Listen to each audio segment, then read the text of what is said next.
Hello, my dear students. Welcome to my computer science class. So, students, we were discussing the chapter Formula and Functions in MS Excel. This is the seventh chapter of class 6 computer science book IT Planet. So, we have discussed how to feed a formula in a table. Now, today we will start with functions. So what is a function? A function is a built-in formula that you can use to perform a calculation on the data in your worksheet. So formulas we have entered ourselves manually, but in case of functions, they are there in Excel. There are few formulas which are already pre-fed in the MS Excel, and we just have to, we need not to type it and just have to use those formulas, and these formulas are called as functions. So we can say that they are ready-made formulas, and Excel has almost more than 300 functions like the average function, count, max, min, sum. All these are functions. So each function in Excel has a name. So you just have to know the proper name of it, and then you can utilize it. Like if you want to add the total, then the function name is sum. If you want to find out the average of few numbers, then the function which you need to use is average. So like that. So let us see all this in an Excel file. So this was our Excel sheet which we created on the last part of this chapter, and this is the total of all these four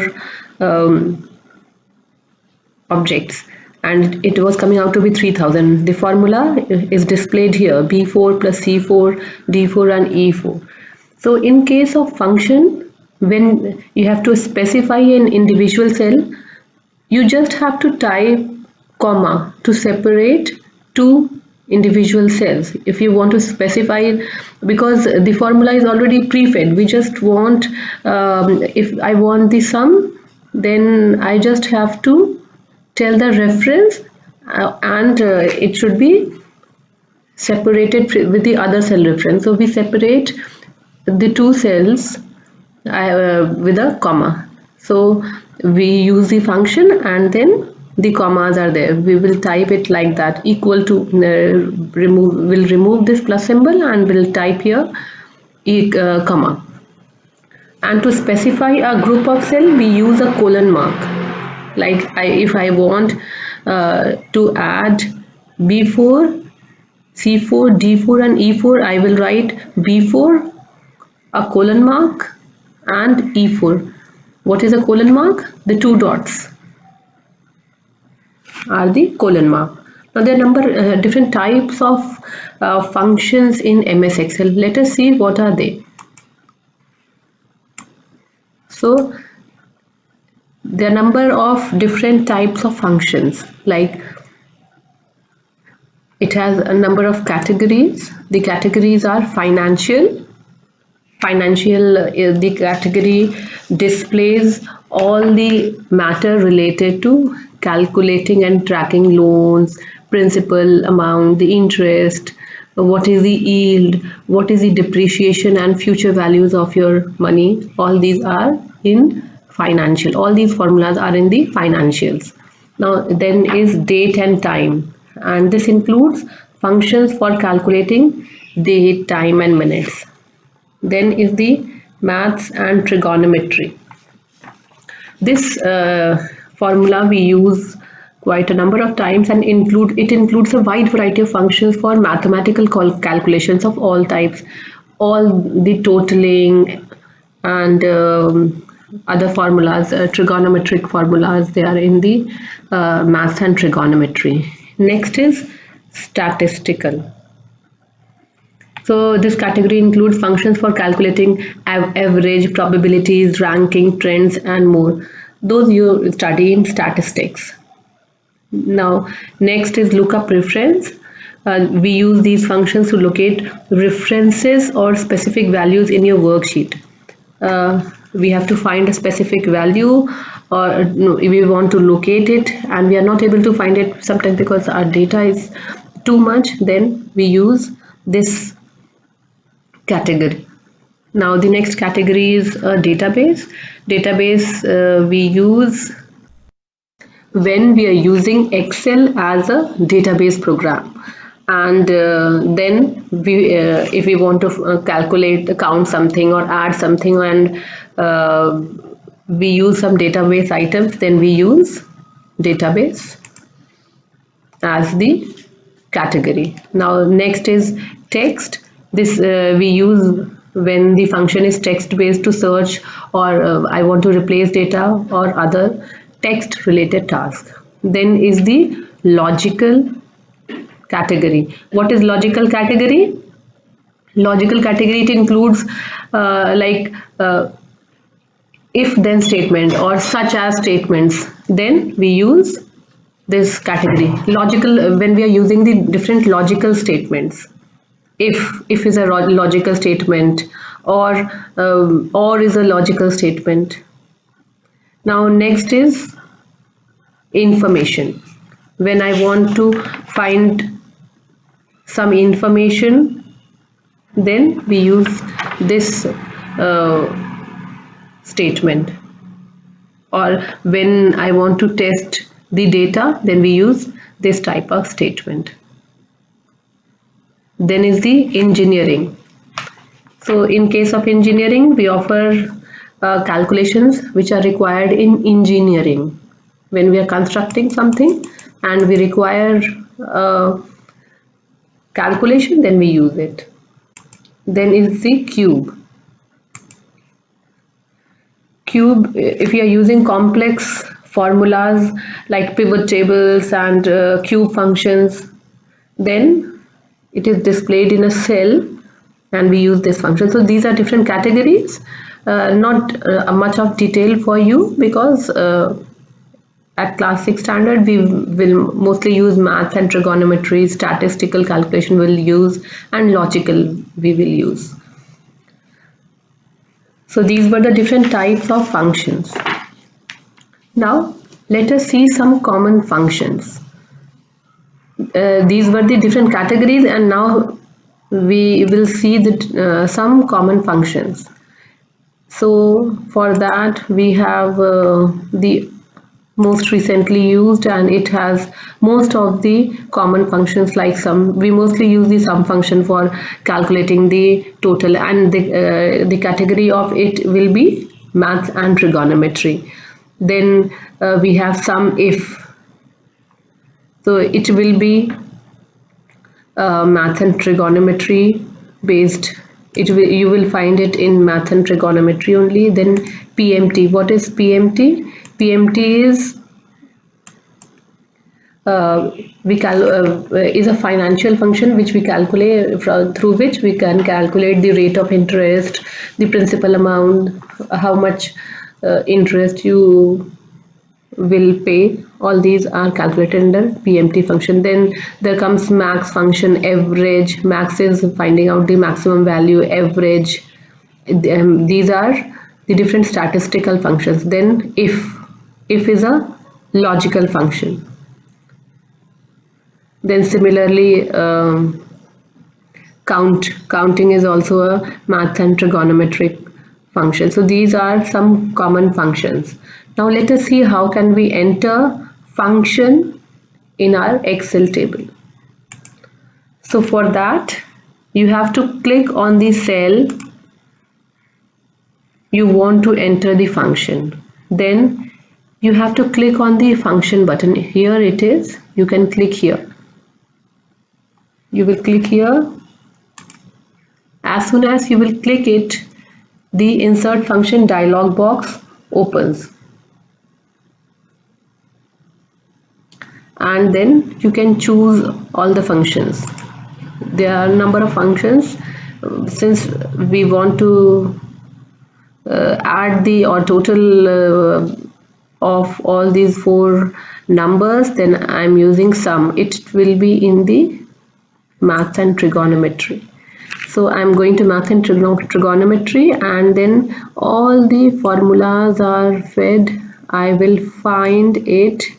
They are written in alphabetical order, and this is sum. And then I'll click OK. So after clicking OK, a dialog box opens. Here is the dialog box, and then you have to select the cells, the cell reference of which you want the sum. So what you have to do, you have to select the cells like this. You will select it like this and it will appear like that. I have told that if it is a group of cells, then you can use a colon. And then you have to click the OK button. So result will be displayed here. And I can check the formula from here. Now the second thing is, if I want here my cell reference or the values which I wanted to add were in a continuous order, so I selected it like that. But suppose I want to select different values.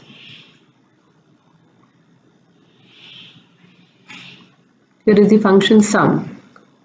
Okay, then the dialog box is appearing. I want to add a number from here, then a number from here, then a number from here. So I cannot select it in a continuous order. So what I need to do, I will first select this number, then there is number 2. I will click on this, then I will select this number, then again I will click on number 3. I will select this number, then again I will click on number 4 and I will select this number, and then I will click on OK button, and the result appears here. You can see that here I have selected the group of cells, so it is displaying B4 colon E4.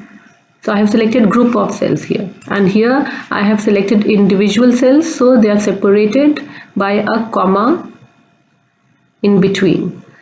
So one thing, all the functions start with an equal to sign like the formula, then there is the specific operator or the specific function, and then in the bracket the cell address is given. So here is the cell address, and if I have selected individual cells, then a comma separates each number, or if I have selected a group of cells, then a colon in between. Another way to start the function is from the ribbon. Here is the formula tab, and in the formula tab the insert button and all the important categories are displayed here, so you can enter it from here also. Now performing common calculations. So in case of Excel, I have told you have to use a lengthy process. You first have to click on this insert function button and then they choose the category and all. But here Excel has given a shortcut also, and what is the shortcut? On the home tab, this symbol, you have to look for this symbol for performing common function. This is auto sum, and here Excel has given few common functions. So sum, we use it regularly, so I have to click on this and then I have to select the cell and then I have to press enter. So this is the sum, and how quickly we can enter the formula. If I want to find out the average of, I will click here, I will select average. Automatically Excel selects this. If you want to select something else, you just have to change the cell reference and then you have to press enter. This is the average of all these values. We have a number of different, like I want max of maximum value out of this, then I just have to select this max, and Excel has automatically selected this. I want the max of all this, then I will select it manually and then press the enter button. Excel displays this maximum value. As you can check, out of this, the maximum value is 1500, which is displayed here. Similarly, if you want to use some another function, just click on the blank cell and then click here. You can choose it from here or more functions. You can find it here also. You can use another function apart from all these functions. Now, one interesting feature which I wanted to tell you, I am removing all these calculations.